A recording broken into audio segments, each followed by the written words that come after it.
You know you're not chained up, right? What?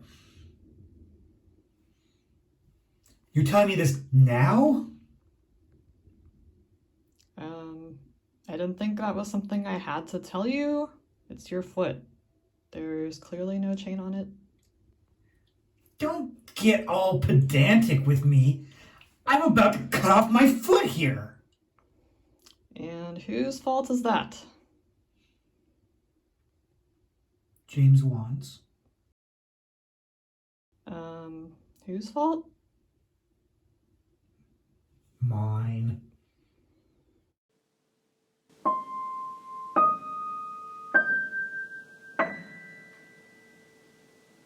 Hello, everybody, and welcome back to the Horror Movie Syllabus. My name is Professor Victor, and I'll be your host as we go through all the essential, noteworthy, interesting, and notorious modern horror films. If you're new to the channel, I recommend you check out the introduction video. It's a link to that in the description below, and it'll give you a pretty good idea of what we do here at the Horror Movie Syllabus. Ensure we take a look at a particular subgenre of horror, and then we pick 3 movies from that subgenre to explore. But not today, because today we're doing our annual essential franchise entries series. I don't know. Last year I said we were going to come up with a name for it. We still haven't. But this is where I look at a franchise that we've already talked about here on the channel and do a little bit of a deeper dive into it and examine which the movies are essential viewing and which ones you could probably skip. Because let's frank it, while the series, the franchise itself, was good enough to make it to the syllabus, not every entry in there is probably very syllabus worthy. It's definitely not essential viewing. And so this is where we look at those and decide which ones you should see and which ones you could probably skip. We've done a number of noteworthy franchises already. We did Friday the 13th, we did Halloween. Last year we did Nightmare on Elm Street. And this year we're doing Saw. And we're doing Saw because you guys demanded it. That's right, we picked Saw out through a poll that I did on the community page where I did a poll, you guys voted, and Saw was the winner. And I'm kind of glad that it was, not only because we just had a recent new entry in the Saw franchise, but because I do like this series. It's not one of my favorites, but I do like it. I think there's more good entries than bad entries, and that's exactly what we're going to look at here. And I was happy to revisit this. I just did a marathon watch of all the entries, except for the newest one. I did that yesterday at the time of recording this video, and that should be out already by the time you're watching this video. And so they're all fresh in my mind. I do think it helped to watch them all in a row to not only figure out which ones are essential and which ones you could skip, but also just in my own mind, rank them to which ones I like the best. And it's worth noting, that's not what this list is. This is not a list of me ranking my favorites or telling which ones are my favorite. This is the ones that objectively I feel you should see in order to really appreciate the franchise, in order to get a good flavor of why the franchise is beloved, and the ones that you could skip and not necessarily miss out on anything. And at the end, I will go ahead and give you my rankings of which ones are my personal favorites. But for now, we're going to get into these movies. We talked about this originally in our torture porn video, and we focused mostly on the first one, but we did talk about the series as a whole. But now we're going to get into it a little bit more specifically and figure out which ones are worth watching and which ones aren't. So let's go ahead and let's play a game. The game being which ones of these movies are essential.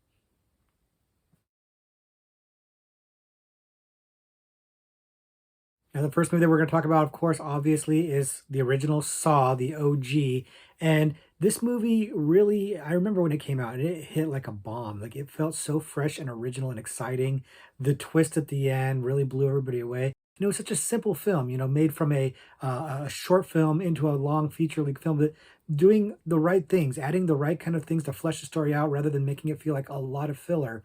Set up a lot of the iconography, not just only Jigsaw the killer and Jigsaw's MO with the traps and with his, method of trying to make people appreciate life and learn how to survive and making these tough decisions and not really killing anybody, although legally speaking, that reasoning is a little bit unsound. But also the puppet Billy, the tricycle, the spirals, the pig masks, the traps, the robes, everything is kind of become iconic, and it's all getting set up here. Admittedly, some of this might be a little bit fillery, because I feel like some of this iconography doesn't really mesh well. Like, there's a lot of different iconic images thrown in here. Not all of them make sense. Like, what's with the pig masks? I just watched this whole series. I could not figure out what the pig masks are about.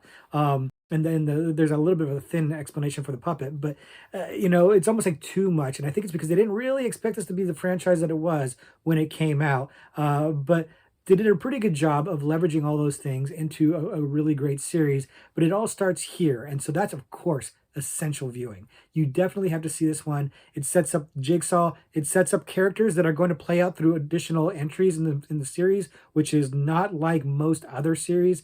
So definitely essential viewing. You've got to see this one. It's a bona fide classic, really, in the genre. So I would definitely recommend checking out the original Saw. Okay, so next up is part two, and part two really leverages the first one to set up your story and really continues characters you've seen before and just fleshes out this world a little bit more, fleshes out Jigsaw and his mission, introduces Shawnee Smith's character Amanda, who's a key character in the franchise and also a fan favorite, and really leans into the whole trap aspect of the movie, which would become its calling card. Out of all the iconography that gets set up in the first movie, the traps are the number one thing about this franchise. It's got all these different cool kills and cool traps set up, and it's got a setup where it's got more people in the trap, in the test, if you will, than the first movie, probably because they're more of a budget. And it's kind of setting up this idea or clarifying this mission a little bit. If you got all these disparate people who are kind of not really living their life to the fullest, and they're kind of being tested to see if they have what it takes to survive. It's an interesting concept. It's one of the more interesting takes on a serial killer or a villain, slasher villain, if you will, in horror, in my opinion. So it's a really strong setup. I really like this movie, and of course, it's got Donnie Wahlberg in it, which is a big plus for me because I am, as I had mentioned in another video, an ironic New Kids in the Block fan. So I'm happy to see Donnie here. He's good in this movie. Everybody's good in this movie. I like what they're doing here, even though a lot of the characters in the trap are unlikable people. They're playing them well. They're just not very likable characters, and the characters are a little bit thin. So you're already starting to see problems with the franchise right off the bat, where you're seeing some characters that are shaky, hard to get into, hard to relate to, and that's a little bit of a bad sign for going forward. But for now, this movie's still essential. It sets up too many important characters. It progresses the story and expands the universe. Definitely one that you want to see if you're going to try to appreciate Saw for the franchise that it is. Definitely essential. Okay, so part three. Part three has a lot of interesting things going on in it. One of which is that you're getting for the first time some themed victims of the traps, where you have a setup where the people in the traps are connected in more of an obvious upfront way, and it's all kind of focusing on one particular event or one particular theme or idea or concept, and that's something that gets carried out through a lot of the other movies. You get some really major clues for the next movie, and it starts to set things up where the movies are really tied together, where things are picking up where the last one left off, and there's some stuff that happens simultaneously. We start to see some really interesting time loopy stuff here, where things are happening, at different times in different points of the movie, where the movies kind of overlap a little bit. It's a lot of fun if you like those kind of twisty, turny narratives, which I do. That's a lot of fun here, and of course, the biggest thing, you lose your villain. You lose Jigsaw, you lose Amanda, you lose your villains in this movie. And it's a bold move for this movie to make and for this franchise to take.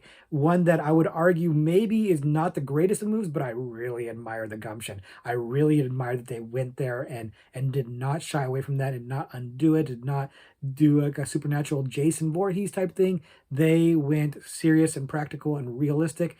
And I love it for that, even if it does hurt later installments.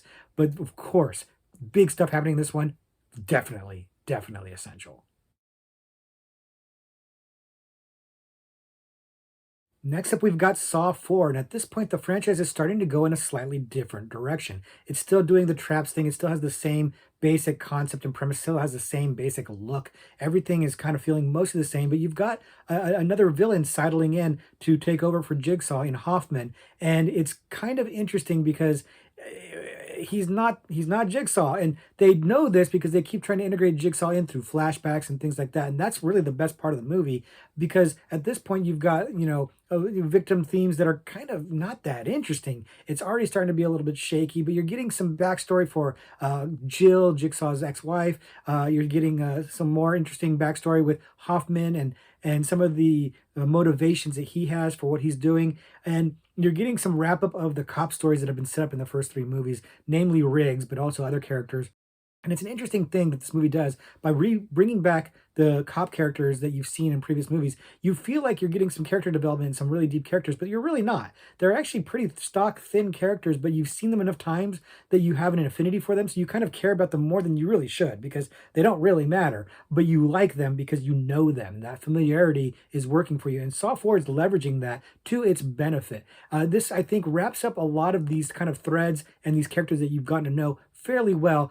Technically, it ends on a cliffhanger, but honestly, I don't care about the cliffhanger so much because I feel like we've gotten to a new stopping point where the Jigsaw story is basically done, and you're just going to go ahead and go forward with something new now. But it's a good way to end that Jigsaw era of the series, and so it's definitely going to be another essential movie. It's not one of my favorites, but it's one that I think, in order to figure out where things wound up after the first three movies, you got to see this one. So definitely essential.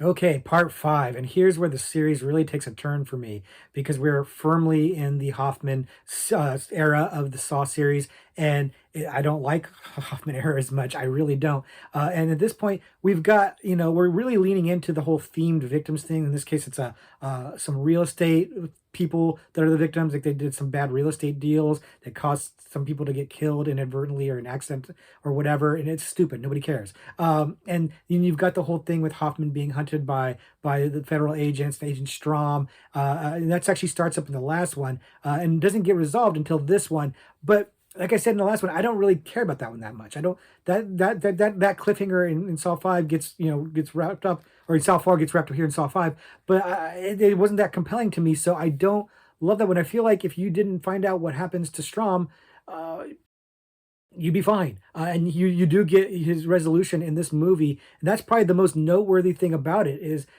Strom's ultimate fate is revealed in this movie. And other than that, you're just firmly in Hoffman territory, and Hoffman territory feels like Jigsaw Light. It feels like a poor, pale substitute, and this is where you first really feel the loss of Jigsaw and Tobin Bell. Even though he is in the movie and flashbacks and stuff like that, not enough to make it worth it, and it really makes this movie suffer. And at this point, I really don't feel this movie's essential anymore. Like I don't feel like you need to see this. You could have stopped at 4 and not gone to 5 unless you really want to know what happened to Strom. Like you could just stop there. And this one, not essential. Saw 6. Saw 6 is a rough one. We are again in the Hoffman era, but they're trying to really bring back the Jigsaw mojo because they're talking about his last trap, which is a trap that's on all these folks are of this kind of corrupt insurance company. Again, I don't care about this. It's kind of like a moral injustice type thing, like your outrage at these money grubbing insurance people. I don't care. I don't care about this, and nobody does really. And it's kind of muddying the waters a little bit because the original message from Jigsaw was about survival and appreciating your life, and now it's become kind of more this retribution vengeance thing, which I thought was the Hoffman era because Hoffman's idea for vengeance was different than Jigsaw's. But in rewatching them recently, no, this is supposed to be Jigsaw's final trap. He picked these people, and it seems like a little out of character, like he's more vengeful and trying to right social wrongs than he is in trying to teach people personal lessons. And so now the message is getting muddy a little bit. And for Jigsaw's last puzzle, you'd want this to be more monumental, and it's really not. And aside from the Hoffman versus Jill stuff going on, which is mildly amusing, mildly interesting, it doesn't really go very far because once I have a cliffhanger, it doesn't really resonate for me. A lot of the surprise twists in this movie, especially in part two, really, really hit. At this point, the twists are, I'm using the word in quotes at this point. They're not really interesting, not really grabbing the imagination, not really exciting me. And at this point, I've lost interest in the franchise. So definitely, definitely not essential. Next up is Saw 3D, aka Saw 7, or aka Saw the Final Chapter. And spoiler alert, it was not the final chapter. And this one, it's a little bit more the same, but I think it's a little bit better than the last go around because it has some fun, interesting ideas. It just doesn't do enough with them. If you're really interested in internal affairs trying to catch Hoffman, this is the movie for you, but nobody's interested in that. Nobody's interested in that. But it does have an interesting story with the victims being tied to this. this guy who's pretending he was a Jigsaw survivor, but he really isn't. And again, there's a little bit of more of a morality play going on here, but it's at least it's an interesting fresh take, and it does bring in some old friends, and namely Dread Pirate Roberts, Carrie Elwes making an appearance here, and that's very welcome. That's very fun, and it starts to wrap up a lot of the Hoffman era stuff, and really comes up to a decent enough conclusion that I think if you're really into the Hoffman era, I think you'll be satisfied with that. Unfortunately, I wish they would have done more with Carrie Ellis, and I understand that they plan to Saw 8, but because of diminishing returns in terms of box office, they kind of smushed 7 and 8 together, and it feels like that. It does, and it was supposed to be a 3D movie. That doesn't really hinder watching it not in 3D. It still actually holds up really well effects-wise, and the traps are better than they've been in a little while, in my opinion. I like the traps better, so I like this one a little bit better, but it's still not essential. Like again, unless you're really into the Hoffman era, which to me is not true Saw, it's not peak Saw for sure. You can skip this one too. Not essential.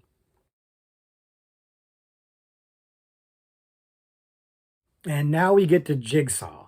This is the movie that comes out like 6, 7 years after the last installment, which every installment up until then had been coming out basically every year. Saw was an annual Halloween event, and now you've got a layover because the movies weren't doing as well, and you came back with Jigsaw, and everybody's wondering how are you bringing Jigsaw back into this, and they did it in a rather clever way actually, with the time displacement being kind of both flashbacks and current time. That's really clever. And they've introduced what I'll call a new Jigsaw apprentice, who is not really new because he's actually predates all of the other apprentices.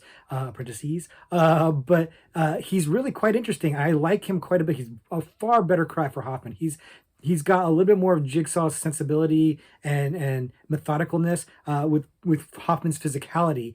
So I thought it was a good combination, and I like that his mission is a little bit different, where he wants to speak for the dead as a more guy who sees all these wrongfully killed people and kind of wanting to speak out and have their voices be heard from beyond the grave. That's a cool, clever idea. And I was really looking forward to seeing the franchise do more with this character and kind of following him around. I was definitely on board with him more than with what Hoffman had done. And unfortunately, doesn't seem like they're going that way at all. I guess they could still revisit it, but they haven't shown any inclination for this one. But I like this one quite a bit, and I think it's a really good return to form. So much so that I want to call it essential. I really want to, but history has spoken and said it's not. It's not essential. It really is a good movie to me. It's one of my favorites in the series, but I have to be honest, not essential viewing.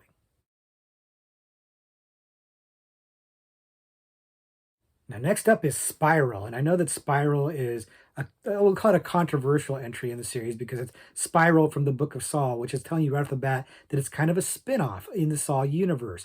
And this one's starring Chris Rock and Sam Jackson, and Chris Rock is a cop, and it's kind of really more of a police procedural or a police thriller that's set in the Saw universe. But I'm kind of down for that. That sounds like a really cool idea for me. And I like this movie quite a bit. I like this concept of somebody who's kind of a Jigsaw acolyte or a Jigsaw fan, Jigsaw copycat, if you will. And I like that idea. I just wish that the Jigsaw copycat villain was better. Like, his voice is just not intimidating at all. It's almost laughable. It sounds so silly. It sounds like your friend trying to do a Jigsaw impression and failing horribly at it. And then when you meet the actual villain, which is kind of a mystery, he's not very scary either. It's just the story behind it, the motivation for it is not bad. I like that. Okay. I just don't like the villain. He's just not intimidating, not threatening at all, and I would not have wanted to see more movies following him because he's just not compelling, especially when you compare him to Tobin Bell. Far, far, far, far departure from Tobin Bell in terms of coolness factor. I like Chris Rock in the movie a lot. I just he doesn't pull out the drama very well, but his comedy stuff's pretty funny in there. So overall, I like this movie, even though it's got some significant flaws. But again, it's a spin-off, and you know what we say about spin-offs? Not essential. Just by and large, not essential viewing. So Spiral, you can skip it, but I check it out anyway.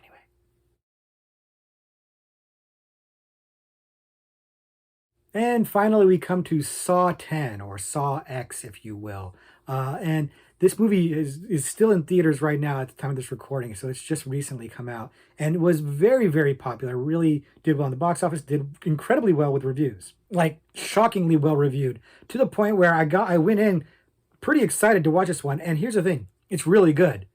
but these reviews oversold it a bit to me. Like, it's a little bit overrated. It's not as good as these reviews and how you believe. Everybody's saying it's the best one since the first one. I don't really agree with that, but we'll get into that a little bit later. It is, however, really, really good, and it is set in the past. It's set, I think, between Saw 2 and Saw 3, and so you get your Tobin Bell back, and he's front and center, and that is a welcome sign. And it proves to me that killing him off so early was a huge mistake for the franchise, because his presence in the movie as the main character is it's huge. It's a really big breath of fresh air.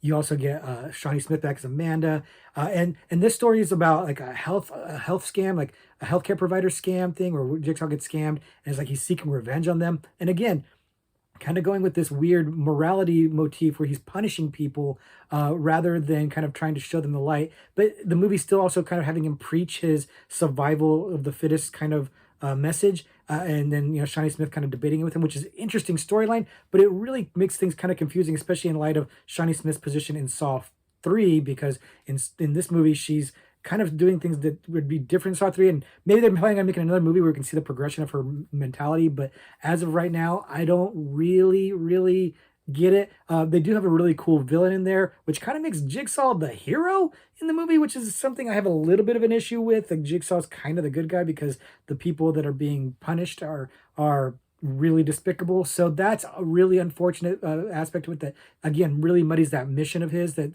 through line. But it is very entertaining, very good. Return to form for the series for me.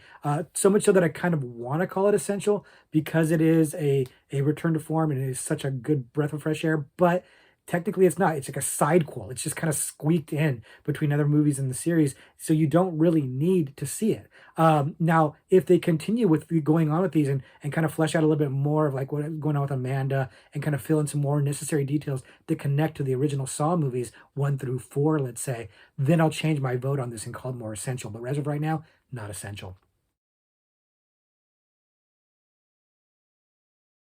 So that's it. That's the Saw series, essential and not essential ones. So just to recap, basically the first four are the essential viewing, and maybe five. Like, again, if you really care about what happened to Strom, then throw five in there too. I won't get too mad about it, but I'd say just the first four. And I can make a case for Jigsaw. I can make a case for Saw 10, but really the first four. That'll give you the true flavor of what this series is and when it's at its absolute best, is those four movies. So if you are telling somebody about the series, trying to convince them to watch it, those are the four they need to see. If they're intimidated by watching all 10, just watch the first four.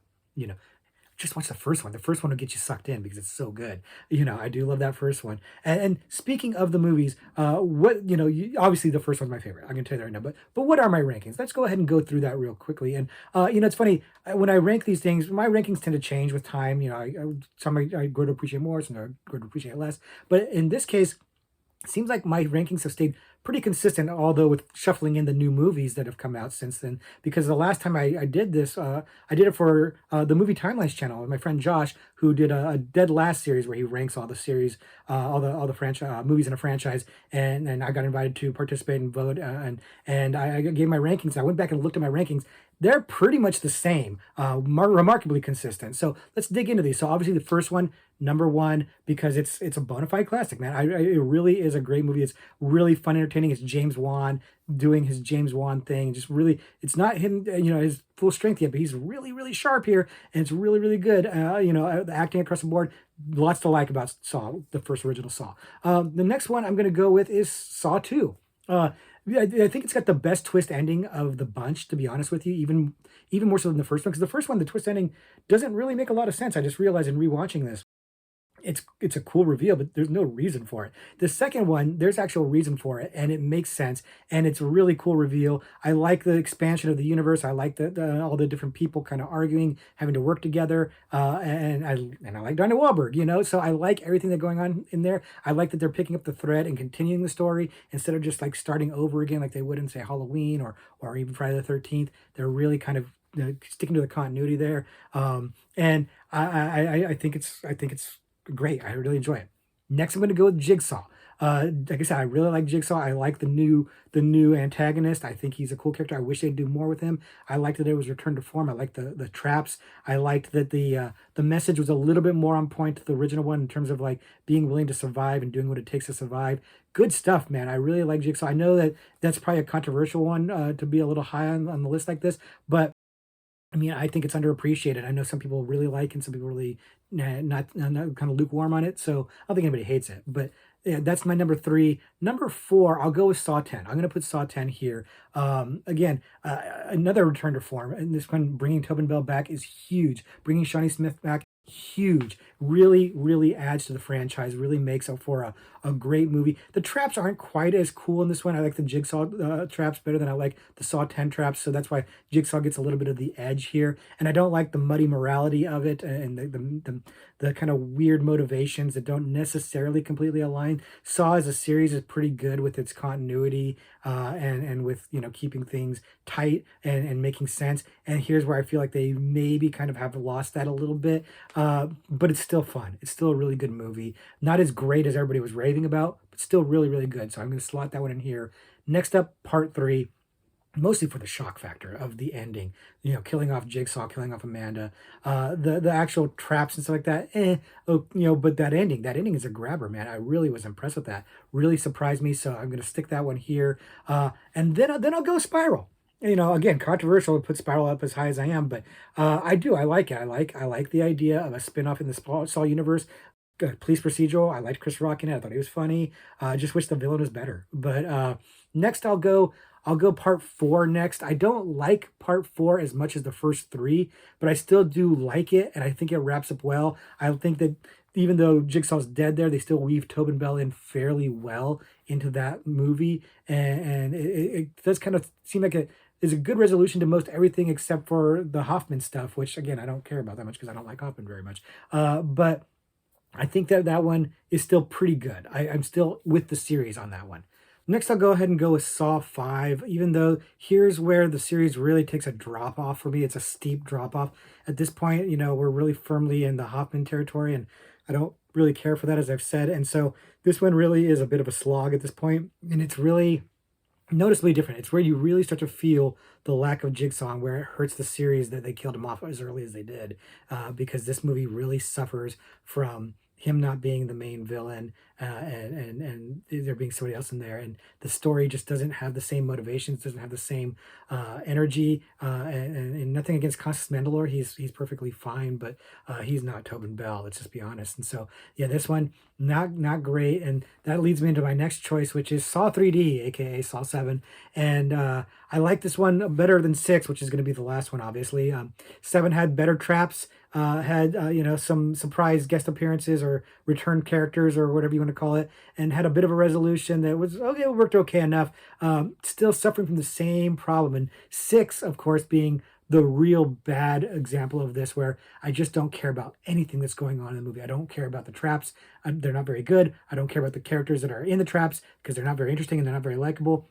I don't really care about Hoffman. I don't really care about that storyline. It feels like it's just struggling to find its footing and know what it wants to be at this point. It doesn't have an identity anymore other than sick traps. That's it. And so that's unfortunate. It's the lowest point of the franchise for sure. And I really don't like that movie. Revisiting it recently reaffirmed that to me. I really don't care for Saw 6, but that's my rankings. Obviously, yours are going to be a little bit different. Leave them in the comments below. Let me know what you think about them. Tell me if I did Spiral way too high for your taste, because I have a feeling some people will feel that for sure. But hey, man, it's just my opinion. It's my channel. I can do what I want. But I am interested in hearing what you guys think too. 'Cause I have a feeling that the base Saw movies will be kind of the same for all of us. I have a feeling that like the early movies are the ones that people like the best. So let me know in the comments below what you think of that. And now let's go ahead and dig into a new game. I want to play a game called Horror Trivia Pursuit, where I read a question here on camera and then try to answer it. And let's go with the gore category for obvious reasons. And the question is this. Oh man, I really wish this was a Saw question. That would have been super cool, but it's not. So here's the question. What was the name of the novella that 1987's Hellraiser was based on? I know this one. I'm like 98% sure that I know this one. I'm feeling pretty good about it because I've read it and it's excellent. Clive Barker, who wrote and directed Hellraiser. We've talked about the Hellraiser series. Side note, that was one of the ones you could have voted for the marathon. And I'll be honest with you, I'm kind of glad you didn't, because I don't know if I could take watching all the Hellraiser movies back to back. Man, they get pretty rough. Like Saw 6 is nothing compared to some of those Hellraiser sequels, those direct-to-video ones. Ooh, rough stuff, man. But I do love the original. I love the early Hellraiser stuff, and I've read the book, and I really like the novella. When I was a kid, I was really into Clive Barker because he was kind of like an edgier alternative to Stephen King, and I liked Stephen King as a kid. So Clive Barker was a natural progression, and his stuff was really dense, man. I think it's great, but as a kid, I really had a harder time following it, getting into it. It's some heavier stuff, and but he is brilliant. And this is an excellent, excellent, excellent novella. If you haven't read it, I'd highly recommend it. I'm kind of prattling on, giving you a chance to think about it, giving you a chance to figure out, your answer to it. Lock your answer in, because I'm going to make my guess. My guess is The Hellbound Heart. And like I said, I'm almost positive I'm correct, but let's just double check. And The Hellbound Heart. The author Clive Barker also directed the film. I just said that, card. I just gave you that information up. So I got the complete answer for the card. Apparently, it's giving some extra facts, which doesn't usually do. But did you get that one right? Did you guess Hellbound Heart? Did you just guess Hellraiser? Or did you know that it wasn't the name of the book? Let me know in the comments below what you thought about that. Let me know what you think about the Saw series, of course. And next year, we're going to do another one. I don't know. The one that got the next most votes is Texas Chainsaw. So that might be what we do next year. We'll see. But until next year, and until next time, I'll just say, class dismissed.